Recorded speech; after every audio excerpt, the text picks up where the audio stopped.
Isang magandang araw po ng Lunes, mga kabarangay, Abril 27. Pag-usapan po natin yung mga magkakasalungat po na mga pahayag at alibay nitong Amy Marcos na ito para amyendahan.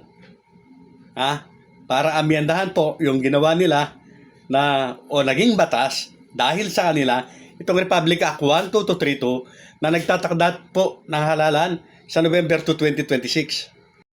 Ayon po kay Amy Marcos, ay baka maraming Pilipino po ang hindi makakaboto o hindi naboboto dahil mas nanaisin ng mga ito na gunitain ang araw ng mga kaluluwa. Gunitain yung mga yumaong mga mahal sa buhay. Napakaganda po ng kanyang sinabi. Pangalawa po ay sinabi niya na baka hindi po makauwi ng probinsya ang ating ilang mga kababayan dahil sa mahal ang pamasahe. Magkasalungat po, hindi po ba alam nitong si Amy Marcos na ang ating mga kababayan na nagtatrabaho, nakapag-asawa, lumipat ng ibang lugar, ibang syudad, ang mga mahal po nila sa buhay ay nasa kanilang mga probinsya?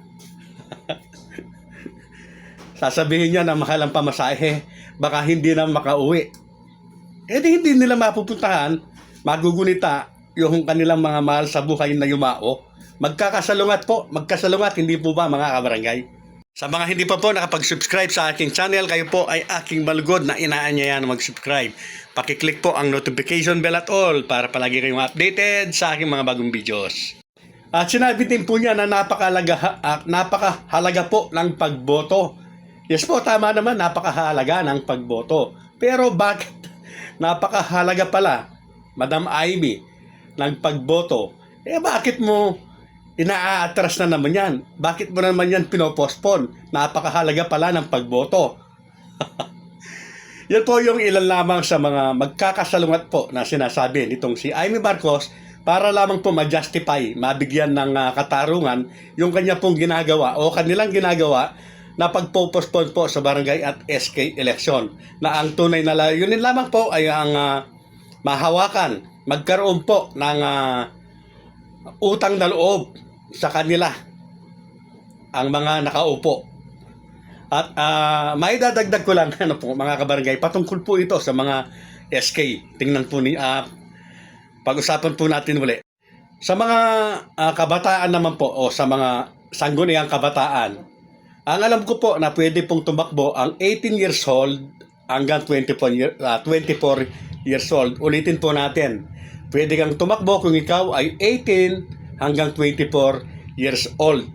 Pagdating mo ng 25 years old pataas ay hindi ka na pwedeng humabol sa pagkasangguniang kabataan. Tama po ba?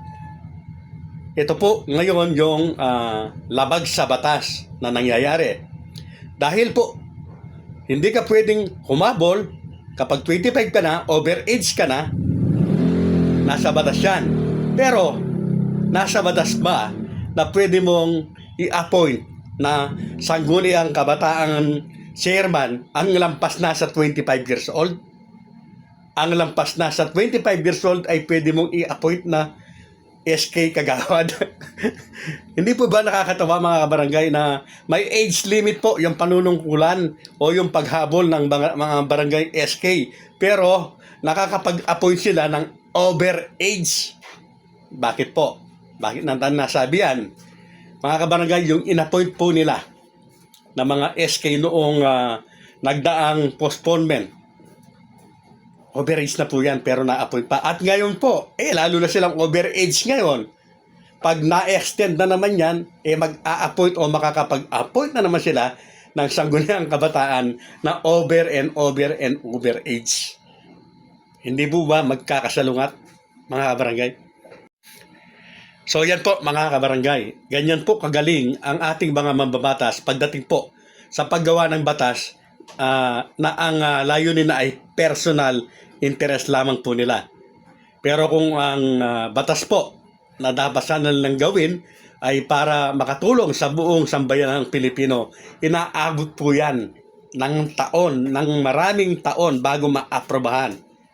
Kagaya po ng Magna Carta for Barangay Hanggang ngayon po ay wala pa rin po silang natatapos na napakahalaga sana sa mga barangay officials. Kaya lang po ay wala silang personal interest dyan, kaya hindi po nila binibigyan pa ng pansin. Mga kabarangay, ilang buwan na lamang po, 7 hanggang 6 na buwan ay magkakaroon na po dapat ng halalan. So ito pong inihakda nila na pag-amyenda sa Republic Act 12232. Kung tutusin po mga kabarangay sa paggawa nilang batas, kulang po yung 6 na buwan kung minsan ay minsan nga inaabot po ng taon. Ay yan nga po dahil wala silang pakinabang na personal. Pero kapag meron po silang pakinabang na personal, kagaya po nitong pag-amyenda na lang ito sa RA 12232, ay pwede na po yung 6 na buwan, pwede po nilang matapos. Ito po ay isang paalala lang, ano? Or parang baka nakalimutan na po nitong si Jaime Marcos na marami pong mga barangay sa Pilipinas na may mga elementary school. Hindi po ba? Na ginagamit po ng mga presinto sa botohan. So ang ibig ko po sabihin, mas marami po ang mga lugar na ang presinto po o ang pagbobotohan na eskwelahan nga ay walking distance lamang po. Yes po, nilalakad lamang ng karamihan. Lalong-lalo na po sa mga may mga barangay na may mga elementary school sa bawat barangay.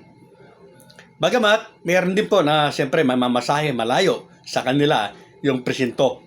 Pero yung sinasabi po ni Madam Ivy na dahil sa taas ng pamasahe ay baka daw hindi na po bumoto. Baka hindi na bumoto itong ating ilang mga kabarangay. Or marami daw, mas marami yung hindi na boboto dahil sa taas po ng pamasahe. Nabanggit ko po sa aking unang content na itong mga politikong ito, kapag humabol yan, bilyon, lalo na sa nasyonal, yes po, bilyon ang ginagastos. Ginagawa nilang parang wala lang yung paggastos dahil nga sa gusto nilang makakuha ng maraming boto sa paraan ng pamimili ng boto. Kung nagagawa po ninyo yan para magkamit kayo ng maraming boto, kahit na kayo ay gumastos pa ng bilyon-bilyon, magagawa po at gagawin po ng mga maralitang Pilipino ang gumastos sa mataas na pamasahe para lamang po sila ay makaboto.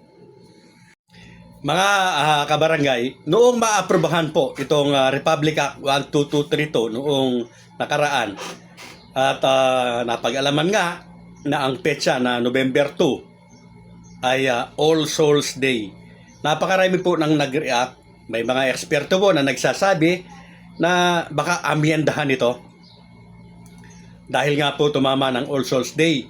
May mga nagsasabi naman po na hindi po nag-isip o napakabobo ng mga gumawa nito. Pero ngayon po ay napapag-alaman natin na hindi pala sila talaga bobo. Napakatatalino po nila. Yes po, talagang parang sinadya nga po na November 2 ang magiging petsa ng halalan ay para yun nga po magkaroon naman sila ng alibay para amyendahan ito.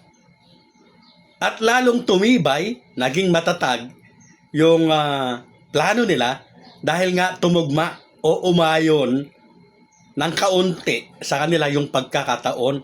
Ito nga pong krisis na nagaganap sa buong mundo, hindi lamang sa ating bansa, na ginagamit nilang sangkalang ngayon para amyendahan ito pong ginawa nilang batas na Republic Act 12232. Malinaw na malinaw mga kabarangay na ito po ay isang panlilinlang at panluloko sa sambayan ng Pilipino. Yan po ay ginagawa nila hindi po para matulungan ang bansang Pilipinas sa kanyang dinaranas na krisis. Yan po ay pansarili po nilang kapakanan. Ulit-ulitin po natin para magamit nila, mahawakan sa liig yung mga barangay officials po na nakaupo. At sa nakikita po natin para ma-justify nila itong krisis na ito ay parang sila po, yes po, sila ang nagiging dahilan para sa mga balita, sa mga kwentuhan, ay lalabas na napaka-worse na ng nangyayaring krisis sa ating bansa. Subalit kung titingnan po natin, ayan nga po at roll back na nga po yung gasolina. So parang umaayos na ng kaunti mga kabarangay. Pero para po sa kanila ay napakatinding dagok at krisis yung nararanasan natin ngayon ayon sa kanilang interpretasyon. Kaya nga gusto nilang iposto ng halalan para yung pondo nito ay magamit. Parang concern na concern talaga sa mga Pilipino sa mga pambili ng pagkain at krudo.